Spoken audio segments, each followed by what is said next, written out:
This is Cam, owner of the Spurs, and you're listening to the LCC Network.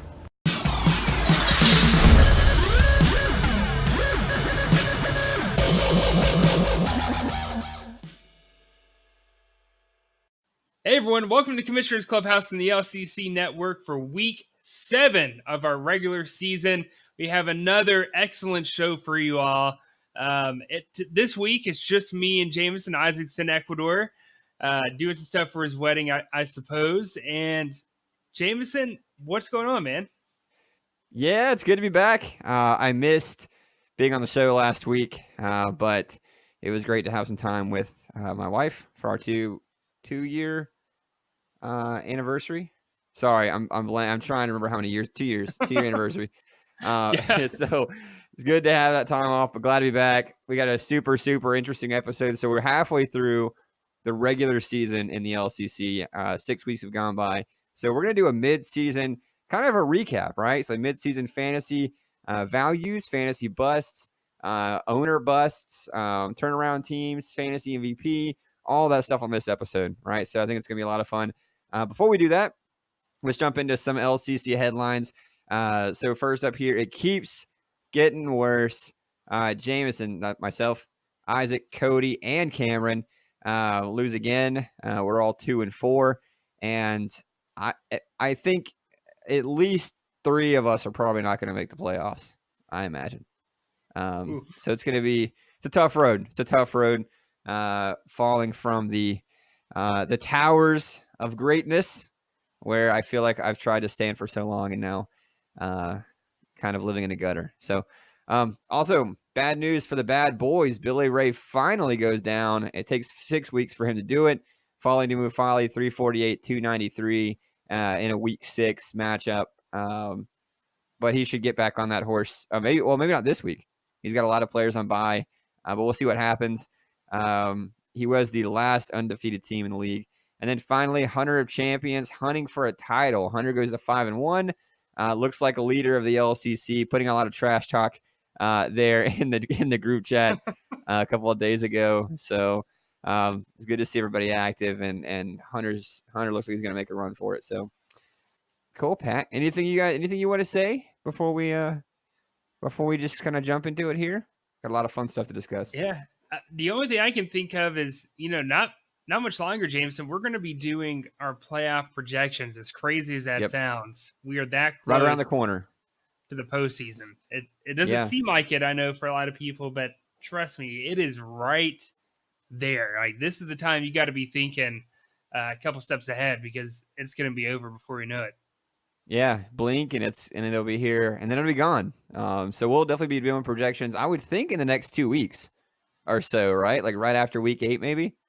Yeah. Maybe heading into week 9. So it's not very far away. We'll start doing our really early predictions and projections, and we'll update those every week with scenarios on what what teams need or to kind of stay in contention. So, you ready? Let's do it. All right, here we go.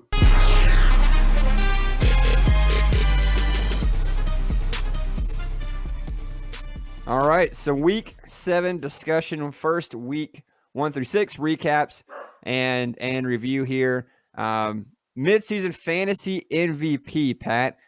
This is a player that you think deserves, I guess, all of the attention, all the focus. This is a player that's carrying rosters through the first 6 weeks. Who did you pick as your fantasy MVP? I didn't have to look very far to find mine. I've got Christian McCaffrey. He's averaging 49.5 points per game. He was averaging above 50 before this past week against Tampa. He's outscored guys like Pat Mahomes, and he's the second highest scorer in the league at the moment. The only person to surpass him is Lamar Jackson. In my opinion, if a running back in our league is outscoring every other quarterback but one, that means he's worth mentioning for sure. Yeah, I agree. That's a he was actually going to be my pick, and then I found this other guy here. Chris Godwin is who I picked for my fantasy MVP. This is a guy that was picked off of waivers in the offseason. We talked about him all offseason, told everyone to pick him up. He is the number 1 fantasy wide receiver, or even pass catcher, so wide receiver and tight ends. He's 13th overall in the LCC. And if you want to hear how big the gap is between him and Michael Thomas, who's number 2, Chris Godwin is averaging 38.8 points a game. Michael Thomas, who's number 2, is averaging 30.7. There's an 8.1 points per game gap That's crazy between them. And just to put that in perspective, Cooper Kupp, who's 3rd, is less than a point below Michael Thomas. So that's how big the gap is. We're literally looking at Pat Mahomes last year, and then what was probably Deshaun Watson or Andrew Luck. That kind of gap between Chris Godwin and Michael Thomas. It's that much of a lead. So this is the guy that's helping carry teams through the season so far. So we're gonna do a little crown. You want to crown them? Then crown their. All right, we want to mention a couple player values here, right? Some guys that were drafted or weren't even drafted maybe in some areas that have outperformed value so far. We've got Jordan Hicks here. We talked about him again in the offseason. He is linebacker 4 right now in the LCC, picked off the waiver wire. Jabril Peppers, who's defensive back number 6 right now, picked in the 4th round in the Elite 12. I'm not sure where he went in the Top Shotas conference. And then Cooper Kupp picked up off the waiver wire. He is currently wide receiver 3, right below Michael Thomas and Chris Godwin. Even with that showing last week where he had 5 points, he's still wide receiver 3. So these are some guys that are way outperforming the value where they were picked. Do you have any others, Pat, that you can think of? Yeah, there's one I think that's definitely worth mentioning. And I can't exactly remember where he went. And I know he was kept in our conference, but Chris Carson is a guy that I just feel like, man, he came out of nowhere. And I had an opportunity to trade for him earlier in the year. I wish I would have taken it at this point, averaging 31.5 points per game. He's only had really 2 bad games in week 2 and week 3, but since then he's been pretty solid. I mean, I just don't know how we could have seen Chris Carson being this good, but he is the number 8 running back in our fantasy league at the moment. Wow, yeah, he has been better than I thought than we thought he was going to be. What about some of the opposite end of that spectrum? What about busts, right? These are the ones that people kind of think of, they kind of latch onto. We did some conversation in the offseason where when you bust on a player early, you remember that, right? For like the rest of your fantasy career. If you pick a guy early and it doesn't work out, you never ever forget that, right? So a couple of guys here that we'll mention. Malcolm Jenkins, picked in the 1st round in the Elite 12. He is a free agent right now. That's how poorly it went for Malcolm Jenkins. Anthony Hitchens, I'm feeling this one myself, picked in the 1st round or picked in the 2nd round in the Elite 12. He was somebody that I know that we were high on, particularly you and Isaac more than me, I guess. But even though we all had him as a top 12 linebacker, Von Miller as a defensive end in the LCC has disappeared. I don't know. Does anyone even roster him right now, or is he a free agent? I don't even know. No, I think someone got him. Okay, I think so someone did pick him back up then. And then OBJ has, I don't know what's going on with OBJ. He's had literally one good game in 6 weeks. It's so bad, in fact, he was dropped in our other league, Patrick, in the NFL league. He was dropped twice. He was dropped and picked up and then dropped again. And then Damian Williams, I've said this before in the last few weeks, and I really hate to kind of poop all over him here. But yeah, he just hasn't gotten it done this season, unfortunately. Luckily, he was a waiver wire pick, right? But still, he's underperforming. So, anyone else you can think of, Pat? I know you had a couple of names here. Yeah, mine is Robert Woods. He's currently the 29th best fantasy receiver in our fantasy league. He's only averaging 18.8 points a game.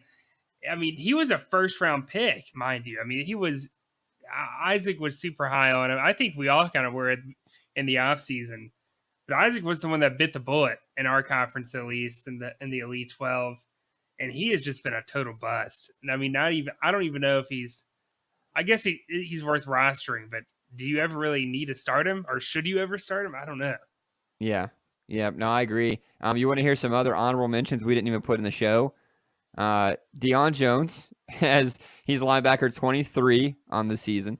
Levante that's David, linebacker 27 on the season. They're both behind guys like Cole Holcomb. And if you knew who Cole Holcomb was before the season started, you're lying, right? Um, Nick Vigil was behind guys like Hassan Reddick, Bernardrick McKinney. Deion Jones, right? This was a guy that was averaging, what was it, like 39 points or 40 points when he came back last season. Yeah. Completely just nowhere, right? Just nowhere to be seen. So hopefully these guys rebound, but it's been a weird season in that regard, I think, a little bit. So what about rookie of the year, Pat? We want to talk a little bit about some of the rookies that have shown off this season. I'll let you kind of kick it off here with someone that you think maybe worthy of that nomination. So mine is Kyler Murray, and I was totally down on him the entire offseason. Way lower on him than you and Isaac were, but I don't even think you guys saw him being the 6th best quarterback in fantasy at this point in the year and the 8th best fantasy player in our league overall. He's killing it, and he's leading all the rookies in the league as well. He is almost a consistent starter. I did not expect him to perform like this. I mean, sure, he has his moments where he definitely looks like a rookie in real football, but for our league, he has been a great fantasy quarterback. Yeah, fantasy is all that matters. We don't care about how many games they really win. We don't care how they look as long as they're scoring fantasy points, right? I know when I drafted Lamar Jackson in the other league, someone's like, he can't throw the ball. It's like, I don't care. If he gets me, if he's the top 3 quarterback every week, I don't care what it looks like, as long as he gets the point. So that's kind of how it is with Kyler Murray. In fact, he hasn't had a game below 34 points, and he's averaging almost 45 points a game in the LCC. So very, very dominant so far. And then we've got, before we move on, we have to play the Kyler Murray drop. Because he has been electric. So I'm glad that held up, right? Or we wouldn't be able to keep using that if he was a total bust every week. So it's true. I've got to go with another guy we created a sound drop for, Devin Bush, as Rookie Player of the Year.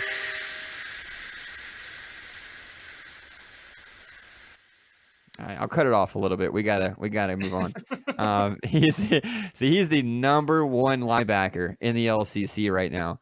So ahead of everybody that we would have thought would have been ahead of him: Roquan Smith, Leighton Vander Esch, Luke Kuechly, Darius Leonard, Bobby Wagner. He's ahead of all those guys, and he's the 10th player in total points this season. In fact, he had 4 consecutive games. In fact, it was the last 4 before he went to bye week, where he had 41 points or more, 4 consecutive games, averaging almost 40 points a game. That is crazy. That is unreal.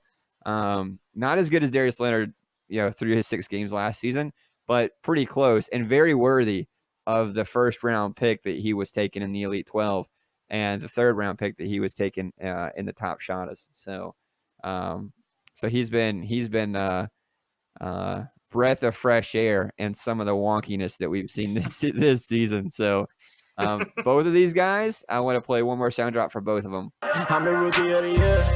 I'm the Rookie of the Year. I'm the Rookie of the Year. Too bad Isaac's not here, because that's his favorite sound drop. Hopefully he's listening from Ecuador. All right, Pat, a couple more here, and then that'll be it. Some of these here are going to be more owner related here in a second. Those were kind of some of the player stuff. We want to get into some of the owner stuff. Pat, what team to this point has surprised you the most? Kind of like the overachiever in the LCC. Like heading into the season, maybe you didn't feel great about it, but they're kind of holding their own, through their first 6 weeks. I've got to go with Mando. He has put on a show as a rookie owner. He's looked really good.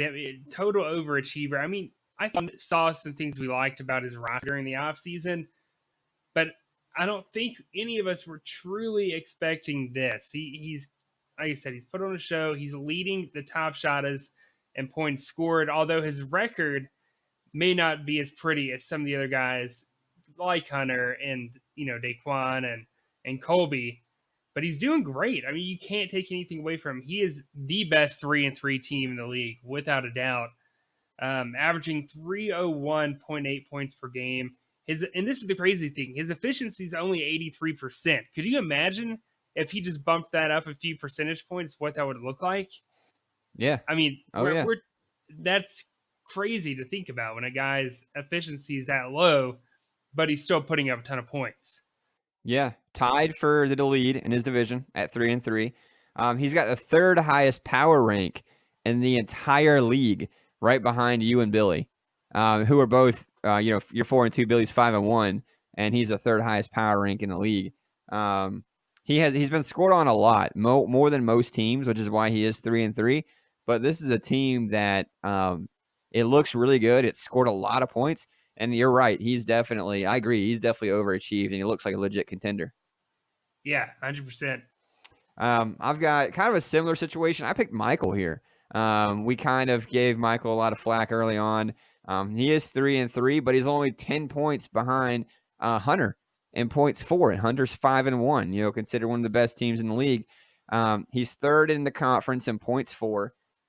He's had a little bit of luck, I guess bad luck with how some things have worked out for him. But again, one of the stronger teams in the league, power rank wise and otherwise. The metrics bear out that that it's not just luck. That he's got a good team and really surprised. I thought at this point he'd probably be one of those 1 or 2 win teams, but he's moving in the right direction. So, congrats to you, Michael. Any final thoughts in that area, Pat? No, that was the other guy I was really considering too. His efficiency is totally opposite. His efficiency is at 90%, but he's averaging 200 and almost 295 points per game. So his average isn't that far off from Ando, but their efficiency is totally different. So what that tells me is Michael's doing everything he can to make sure his team's succeeding. But even with that, I don't know if he can outscore, if he's deep into the playoffs, can he outscore a team whose efficiency is 83%, but is averaging, like 5 points per game more? I don't know. It'll be interesting to see. Yeah, it will be. If they both are in the playoffs, though, that'll still be a lot more than we thought was going to happen, right? Yeah, 100%. Heading in. So, kind of the opposite end of the spectrum here. We want to talk about some of the owners that busted this year, or at least appear to be that way so far halfway through the season. It's not always fun to talk about, but it does happen. Everyone has their down years. But Pat, you want to kick it off with some of the busts in the LCC this year? Yeah, let's go through them. There's definitely a couple here to mention.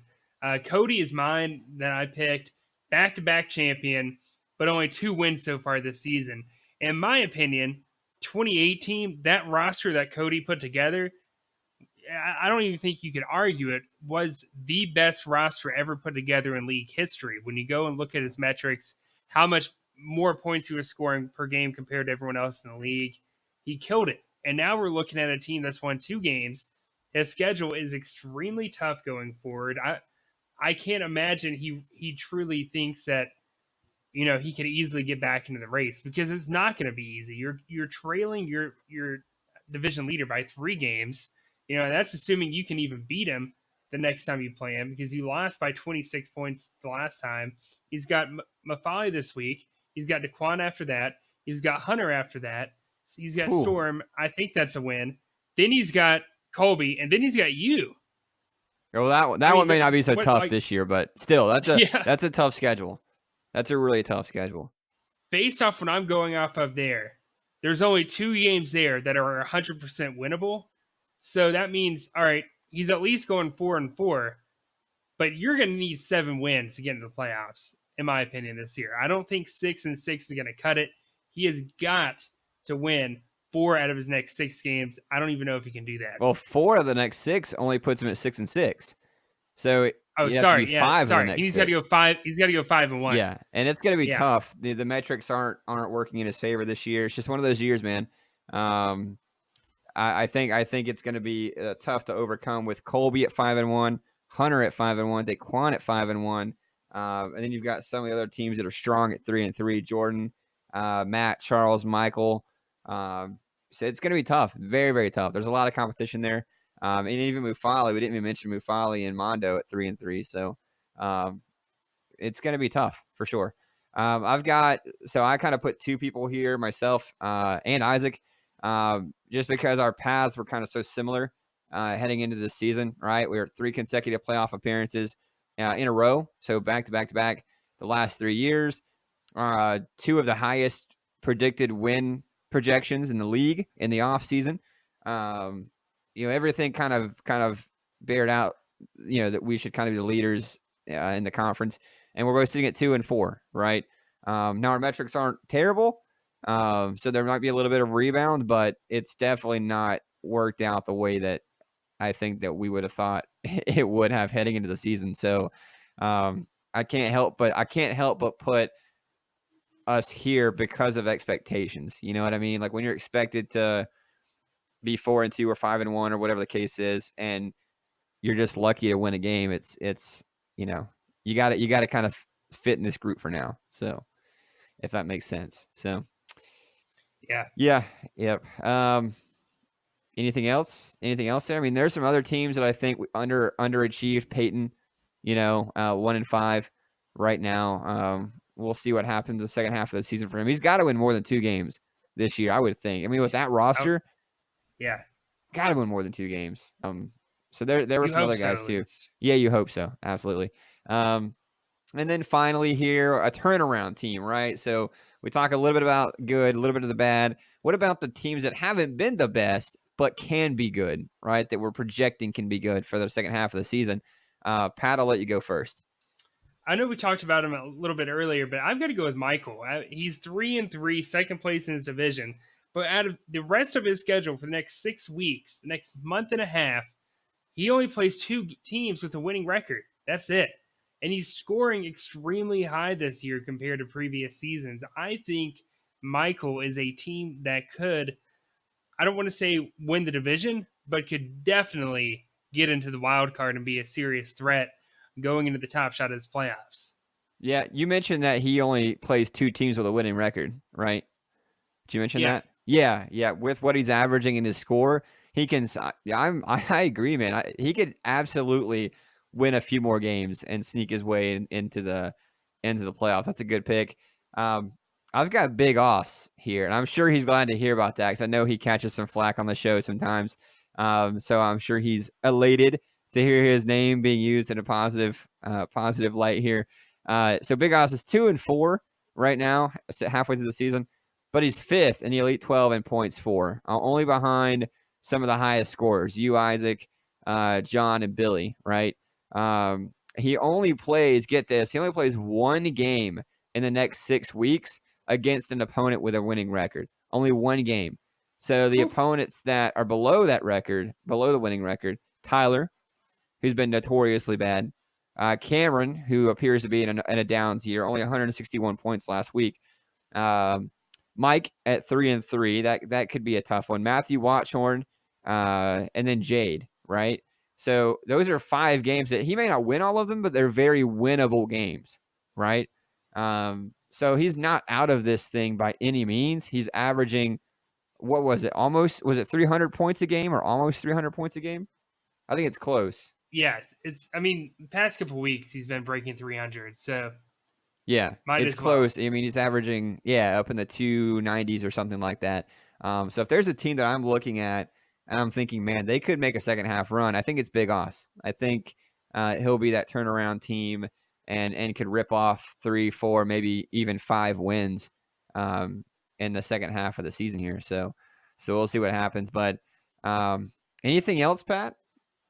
Anything else you can think of you want to talk about that happened in the first half of the season? Other than, man, we were completely right about some teams and some players, but we were totally wrong about some others too. I guess it's kind of how the cookie crumbles, How it falls, yeah. And we'll do an off-season episode where we'll kind of break down some of the things that we were right about in the off-season and some of the things that we were way off about in the off-season, just to kind of put some perspective in it, kind of, hindsight 2020 type view. But all right, guys, well, with that, we are out.